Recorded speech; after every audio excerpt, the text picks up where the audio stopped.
You're listening to The Little Green Cheese, Episode 3.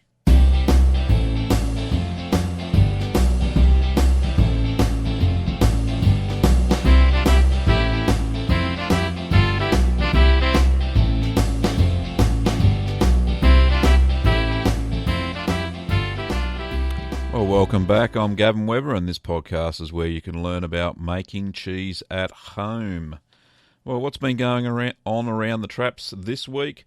Well, I've been looking after a Caerphilly that I've got in the cheese fridge, and it is growing orange mould. Now, the only way to get rid of orange mould is to wipe it down with a brine solution. So I dip a cloth into some brine solution and basically wipe it all over. Not only does it get rid of the mould, what it does, it keeps the rind developing well. So it actually starts to harden the outside of the cheese, and the rind develops, and the inside of the Caerphilly, because this is quite a special cheese, the inside of the Caerphilly basically starts to go a lot softer. Not soft like you would see a camembert, but it goes a lot softer than the outside rind, so it's quite a fabulous cheese. Now, you could vacuum pack this cheese. I've never actually done that. I've always kept it fresh and outside of wax, because it only takes 3 weeks to mature. And I've always wiped it down with the brine to make that hard rind. So it's been a fabulous cheese. Unfortunately, this episode, we don't have a cheesemaker that we can interview. So what I'm going to do is read the basics of cheese making. Now, this is something I should have done earlier on in the podcast, but you learn by your mistakes. So let me read some. It's about 2 pages, and this is the basics of cheese making, and it's actually chapter 2 of my cheese book, Keep Calm and Make Cheese. So the basics of cheese making. Milk is not the simple white liquid that some people think comes from a carton or bottle. It is a living, breathing entity that sometimes seems endowed with almost magical properties. Before you begin to make cheese, it is important to understand some basic principles involved in the process and how the properties of milk make it all possible. Milk can clot, whereby it can increase in acidity and turn sour. Milk's ability to clot is due to a protein called casein. Casein is the white substance that separates when milk goes sour or congeals into a solid block after you add rennet. When this occurs, it is known as forming a curd, and the remaining liquid is called whey. Yes, just like little Miss Muffet, who decided it was not so nice to share the stuff with her arachnid friend. The curd forms the cheese, and the liquid whey is a byproduct that you can use to make further cheese like ricotta or substitute in baking recipes for buttermilk. You can even feed this to your backyard chickens, pigs, dogs or cats. These days it is also used in many processed foods as a whey protein powder. Rennet is an enzyme that is naturally found in the stomach of young mammals, which enables milk to clot so that it is easily digested by the animal. It can also be made from plants, and there are vegetarian varieties of rennet available. Rennet is sold as a liquid or in tablet form. Rennet performs at its best when milk is warm and contains soluble calcium. However, if milk is boiled or heat-treated, as in ultra-pasteurization or ultra-heat-treated, UHT, this soluble calcium becomes insoluble. For milk treated in this manner, rennet will not work. The fresher the milk and the less processing that occurs before you use it for cheese making, the better the final cheese will become. When milk is homogenized, the fat globules are broken up and distributed evenly throughout the milk. This is an undesirable condition. However, it may be reversed by the addition of weak calcium solution. When the only type of milk you can source is pasteurized and homogenized, then the addition of calcium chloride increases the amount of soluble calcium available in the milk, assisting the rennet to coagulate the casein.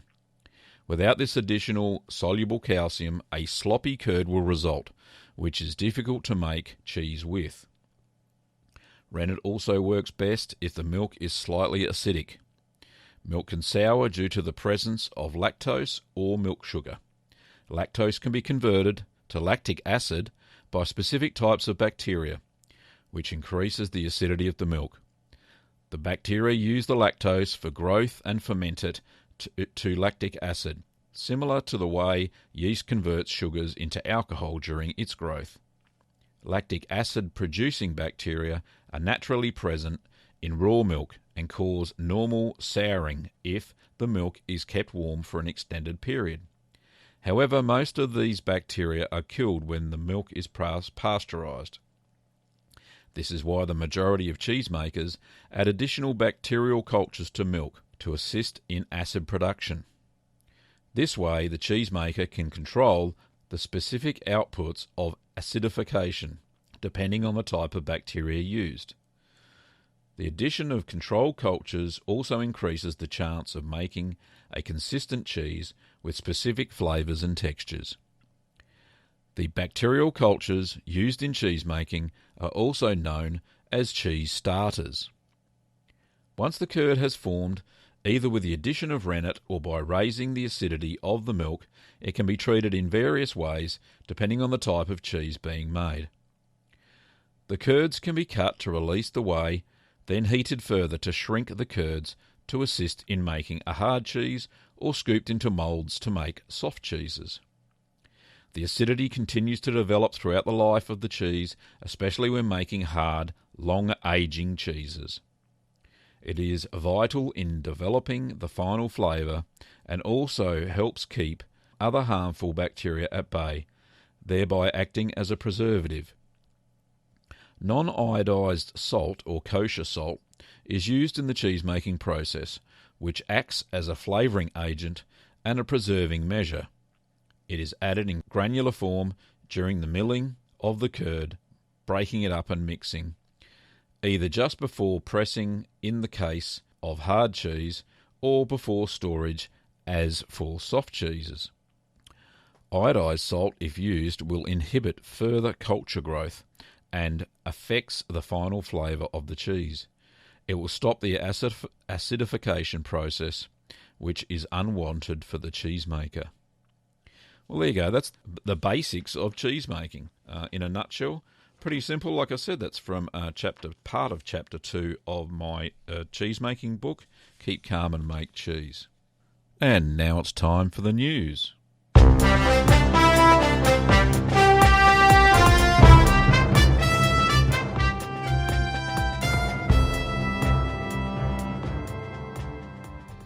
Well, we've got an interesting story, and this one's from the Scotsman.com. Strange but true. I'll just read a bit out to you. A mum-trepreneur who started her own cheese-making business after being made redundant has been picked to supply Harrods following a award honour. Ailsa Proverbs created her cheese-making kits after seeing celebrity chef Hugh Fernley Whittingstall making yogurt on the TV show River Cottage. Her success means she could be soon supplying the kits to retailers in France, the cheese lover's paradise. The 35-year-old woman who lives in Rennet with husband Sean, 50, a retail manager, and their children Duncan, 3, and Fia, 1, was made redundant from her job as a marketing manager in October last year. She had been attending free seminars run by Business Gateway East Lothian and tried to hit upon a great idea for her own business when inspiration struck. She said, "I had my laptop out when I was watching the TV and started looking into how you would go about making cheese at home. It was a lot easier than I thought. The hardest bit was sourcing the little bits and bobs you need, like thermometers, for example. Once I got my packs together, I arranged focus groups of people who didn't know me so that I could get their honest opinions. The feedback was positive." Anyway, you can read the rest of that story, which is fantastic because, you know, a home cheesemaker selling to a big retailer. And it's wonderful that Ailsa has managed to do that. It's fantastic. Well done.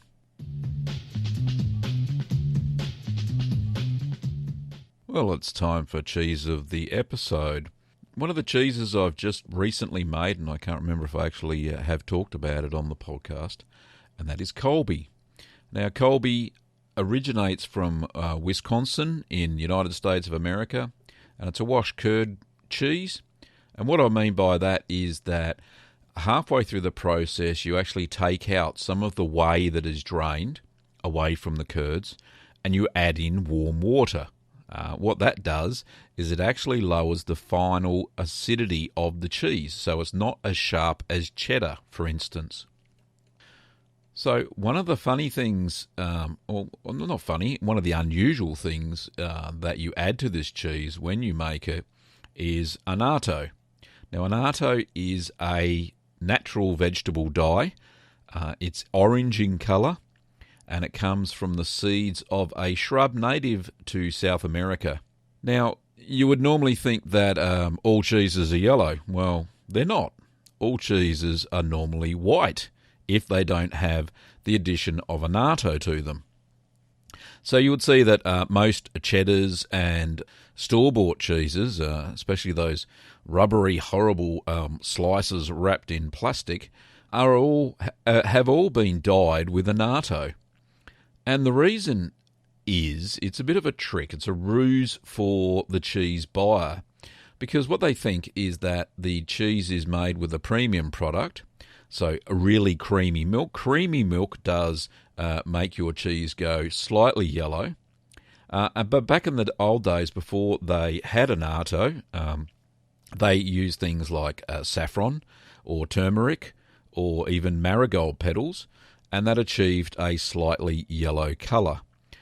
Now, because the cheesemakers could fool the cheese eaters into believing that it was made with premium milk, they could actually charge more money for that cheese.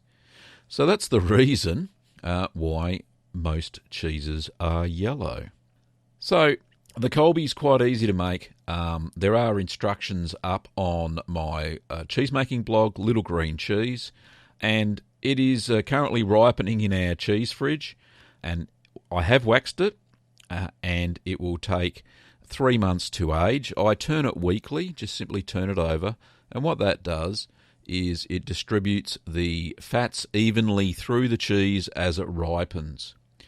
So you don't get a funny lopsided sort of cheese. Looks even, and as I said, there's good distribution of the fats as the cheese is maturing.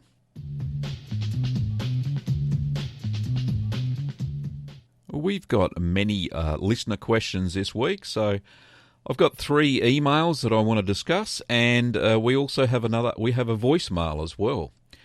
So the first email is from David Case in Ohio in the United States. David says, "Hi Gavin, I have a question. We've been making your farmhouse cheddar recipe, and our first wheel came out very creamy and had a nice texture. But there's a sort of sour aftertaste, almost like there's a bit of citric acid in it. I won't describe it as sharp, but more like tart. Any advice? Thanks, Dave." Well, I do have a little bit of advice. I think that maybe during the cheese-making process, you didn't salt it enough. That's one suggestion. You can certainly save this cheese. There's no hassle. I would simply put it back in the wax, and I would leave it for another 6 months. That sharp flavour will mellow a little bit. It won't be as tart. And I think you'll have a more mature cheese in the long run. But like I said, maybe next time add a little bit more salt, because salt inhibits the lactic acid eating bacteria from converting any more lactose into acid. So it will probably take away a little bit of that citric acid taste. So hopefully that helps. Okay, the next question is from Nadeem. Now, Nadeem has left me a few questions on my blog before, but this one is specifically around parmesan. It says, "Hi Gavin, after 3 months of mature, I also found similar problems with my parmesan. I noticed it started swollen I took out from wax to check it, found too many holes inside, but cheese is still soft as it only 3 months old. Any suggestions to save it or mature it further? I think, Nadeem, that the best thing you could probably do is to re-wax it, and I would put it into the normal refrigerator, so lower the temperature so that whatever is causing the CO2 to grow within the middle of the cheese is inhibited. Now, it could be, and I think this is exactly how my parmesans have swollen in the past, is that the brine that you soaked the cheese in was not saturated enough. Now, you really do need a fully saturated brine to inhibit parmesan from going a bit bloaty. And by fully saturated brine, I mean measure up your 2 litres of water and then keep pouring in salt. Usually it'll take about 500 grams or a pound of cheese-making salt or non-iodised salt before you start seeing salt in the bottom of the pot. You can heat it up a little bit. I wouldn't go over 20 degrees for the water. It'll absorb a little bit more, but then as it cools down, you'll see some of the salt re-solidify again. So just make sure that your brine is fully saturated, and that will inhibit any CO2 developing bacteria within your cheese. Well, the last email is from Sarah in Adelaide, South Australia. Sarah says, "Hi there, Gavin. I enjoy your blogs and the Little Green Cheese podcast. I have a question for you which you might like to answer in your podcast or in your blog. I have been making simple cheeses like cottage cheese, ricotta and mozzarella. My 4-year-old son is very lactose intolerant. We give him lactose-free milk, which is just cow's milk with the enzyme lactase added to it to neutralise the lactose. I have successfully made yogurt with it. I am wondering if there are any kinds of soft cheeses I could make with the lactose-free milk. I'm going to give labneh a try sometime with the yogurt, but is it worth trying any other cheeses, or is the lactose a vital ingredient in cheese making?" Well, actually, lactose is probably one of the main vital ingredients, because that's what the starter cultures need to convert the lactose itself into lactic acid. But you could try soft cheeses such as ricotta. I think that would work, because what you're going to be doing is simply heating the milk up. There's no cultures to add, and you can add citric acid. If you look at the recipe on my cheese-making blog or in my cheese-making ebook, you add citric acid. It makes a lot smoother ricotta. At a pinch, you could try mozzarella, and the recipes are freely available on my blog as well. So give those two a go. I wouldn't try cream cheese, because you actually do need to add a starter culture for that, and it probably would not work with lactose-free milk because it needs some lactose to develop the acidity and the cheese flavour. So give ricotta and mozzarella a go. I think they may work. You can only try, and all you've wasted is a few litres of milk. So give it a go, and well done. Thank you very much, Sarah. So the next question is from Sasha in the US. It's a voicemail left to me on Little Green Cheese blog. Hello, Gavin. My name is Sasha. I live in Suffolk, Virginia. I'm really enjoying your website, and I bought your ebook, which has been great. And I just wanted to ask you a question. In the ebook, it calls for your recipe for the quick mozzarella calls for 1/2 teaspoon of liquid rennet, but on your YouTube video, it calls for 1/4 teaspoon. And I wanted to know which one was accurate. I want to thank you for all the information you put out there. I really like your videos, especially the ones where you talk, because I find that very interesting. All right, thanks a lot. Have a great day. Well, thanks for that voicemail, Sasha. Yeah, you have picked up on a good one there. In the YouTube video, I don't think I used lipase. Now, by adding lipase to the cheese or to the milk, you actually need to increase the rennet dose. So the rennet needs to come up to half a teaspoon in lieu of a quarter teaspoon. So what I'll actually do is on the Little Green Cheese blog, I'm going to add that amendum in. And when I do another version of the Keep Calm and Make Cheese ebook, I'll put that as a notation in there. So just remember, if you're not using lipase, you can get away with a quarter teaspoon of rennet. But if you are using lipase, then make sure you do double the dosage of the rennet so you get a firm curd setting. So that's all we got time for this episode. There are upcoming workshops which you can find on the Little Green Cheese blog. You can also find my cheese making ebook, Keep Calm and Make Cheese, the Beginner's Guide to Cheese Making at Home. And it's available in all ebook formats, and you can purchase directly off the site as a PDF.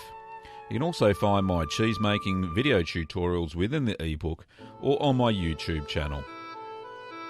Thanks for listening, curd nerds, and stay tuned for the next episode of the Little Green Cheese podcast.